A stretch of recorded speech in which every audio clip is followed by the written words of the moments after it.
Hey, GW, live on demand. You guys know how we do it. Um, I want to talk to you today, you guys, about a horror film that I saw. Just got done. It's about quarter to 6 in the morning. So I was up at like 3 watching this bad boy, and I gotta tell you, man, it was pretty crazy. It's called The Profane Exhibit.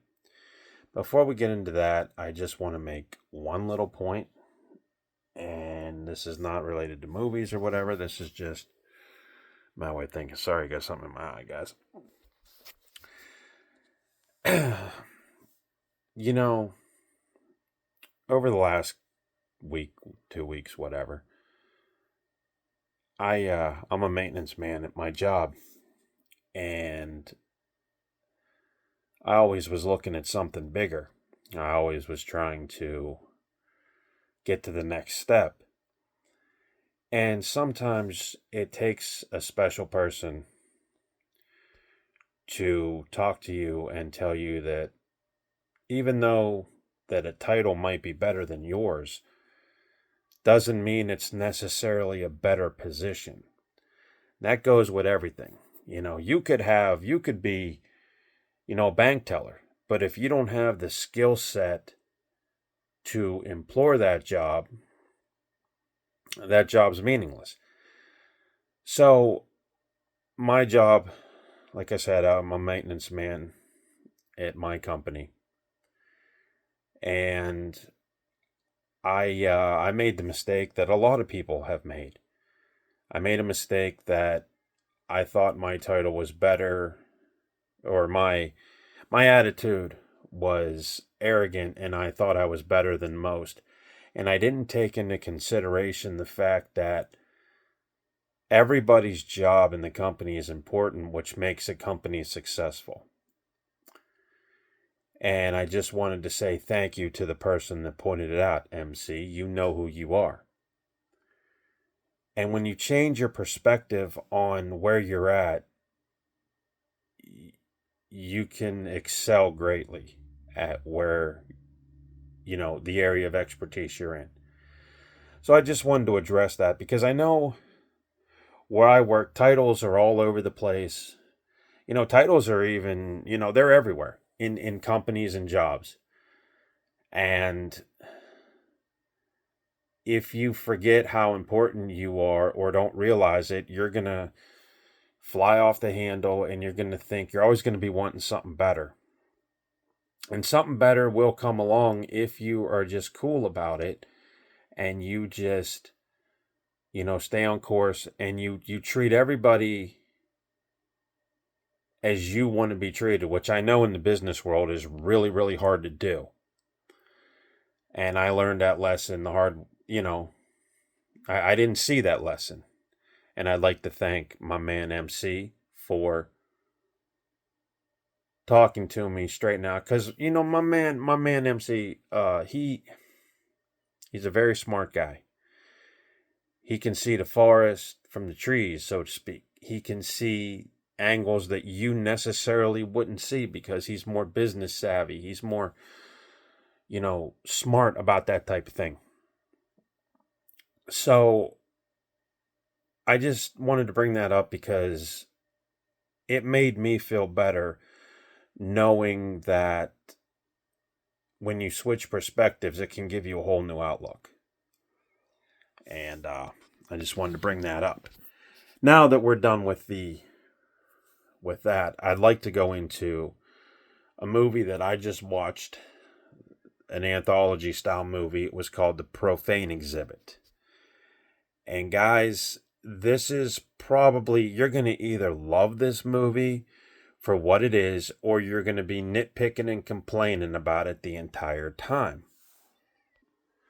So let's just jump right into it, okay? First of all, this film, it's called The Profane Exhibit, as I mentioned. It's been in development for about 10 to 15 years. And the reason why is because it has 10 directors attached to it and 10 stories by these directors. And some of them have passed away. Some of the directors include Ryan Nicholson, who I really, really admire. in the film world and horror world. He died of cancer, brain cancer, a while ago, I believe. Ruggiero Diodato, who did Cannibal Holocaust, the infamous one, he passed away.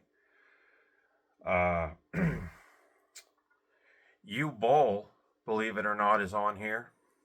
He does a story.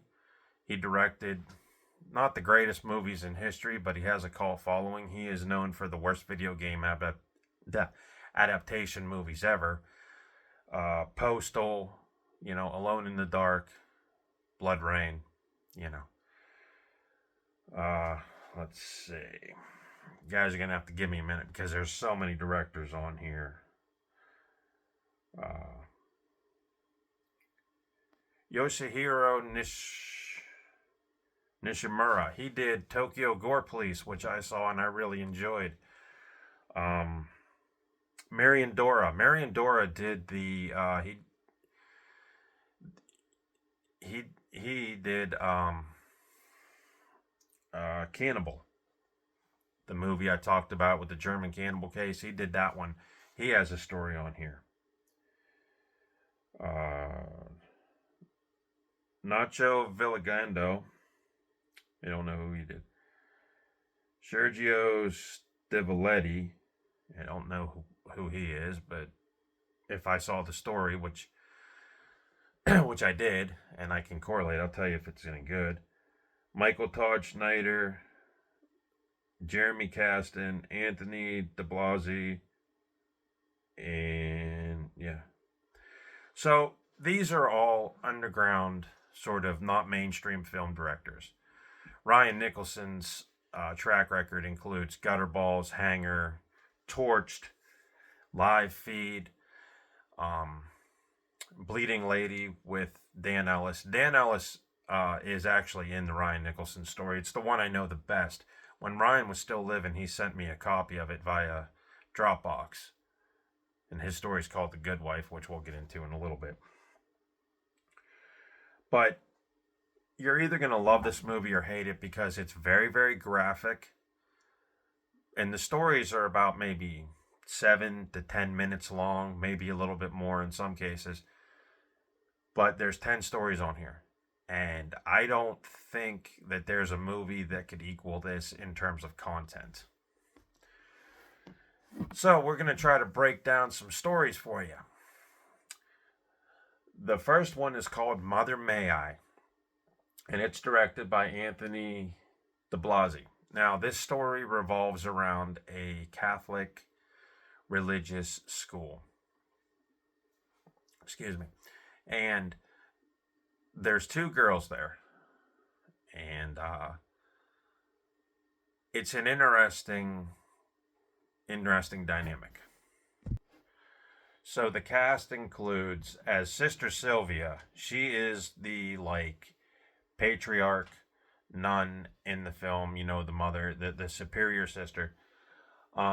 She has a very high intolerance for anything out of sync.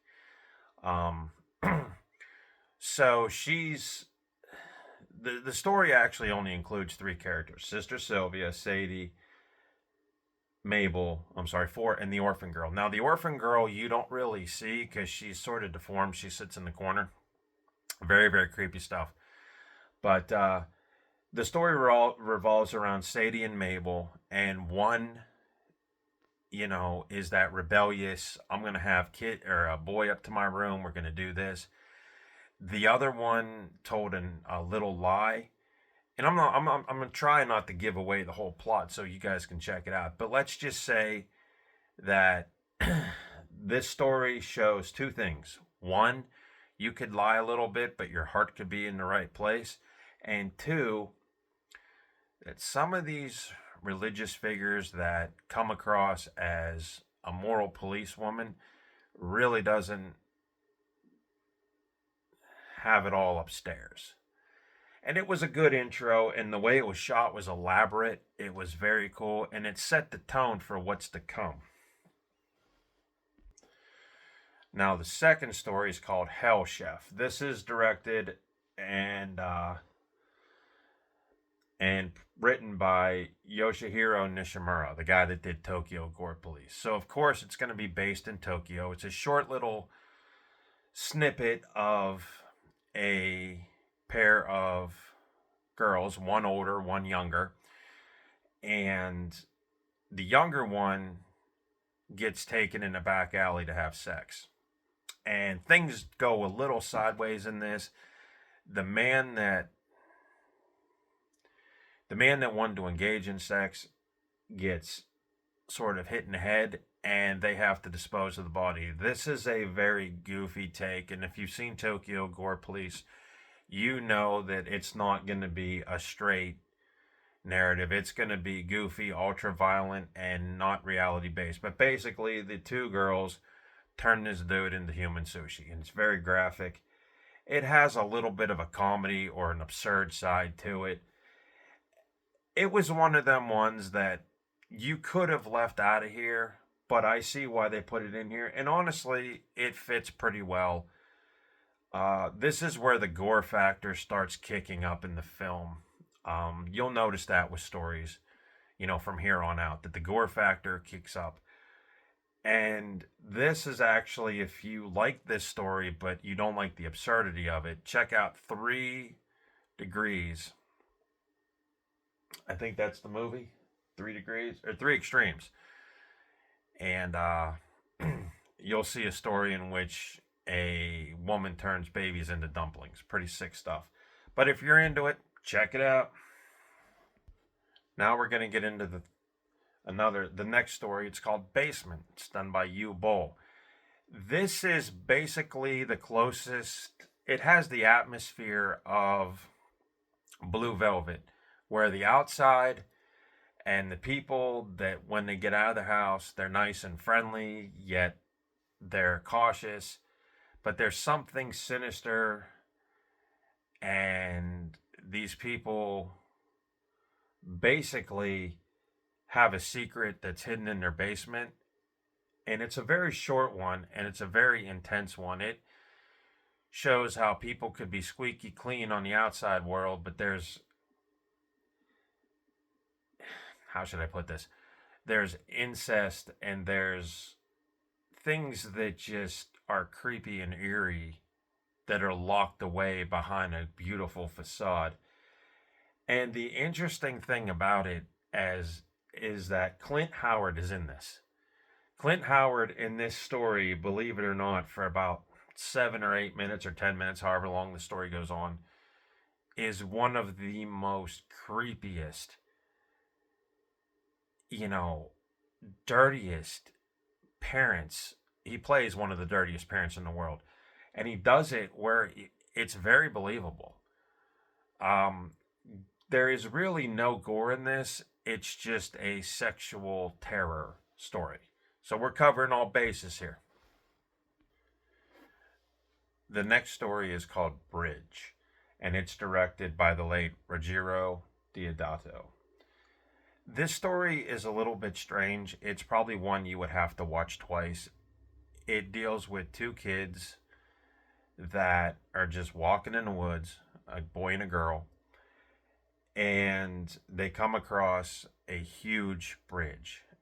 And the bridge is linked to suicide in some particular fashion.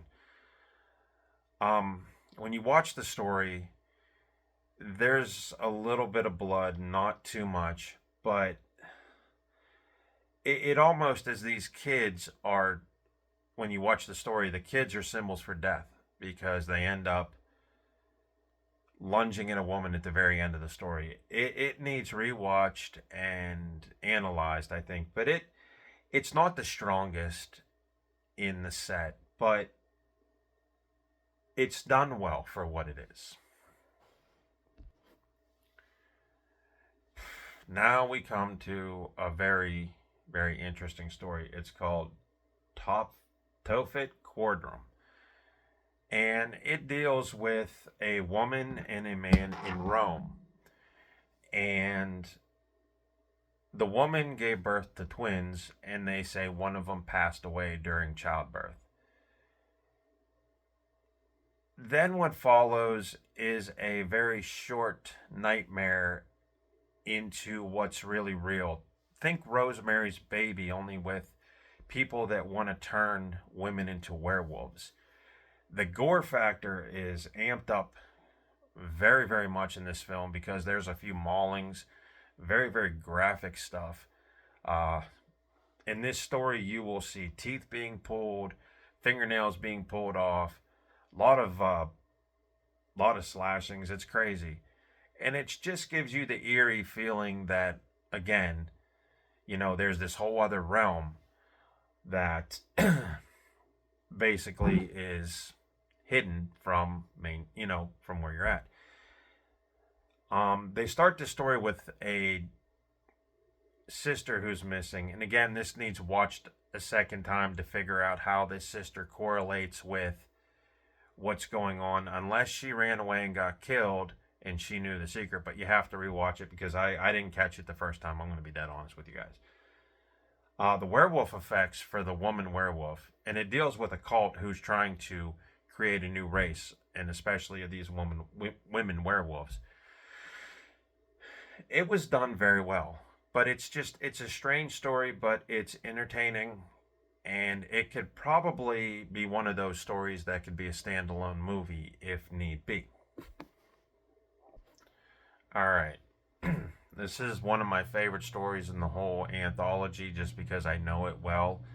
And I think, again, it could be its own movie if it was fleshed out a little bit. But it's done by the late Ryan Nicholson. It's called Good Wife, as I mentioned. And it stars Dan Ellis as a husband who treats his wife like like a dictator. Like she has to do everything for him, including wear makeup. Uh, the thing with Dan Ellis is that Ryan Nicholson and Dan Ellis had a falling out before this was even made, or after this was made, and Ryan and Dan went their separate ways. Dan ended up in the American Guinea Pig movie Bloodshot, and it was. I thought he did a pretty good job. I think he acts pretty good. I think you just got to get him in the right roles. But this one, I think people are going to take notice because he plays a serial killer who, at the beginning of the movie, you see kill a girl. He goes home and, typical arrogant, husband, and tells his wife to do some chores. Well, his wife figures out what's going on, and there's a very, very big twist at the end of it.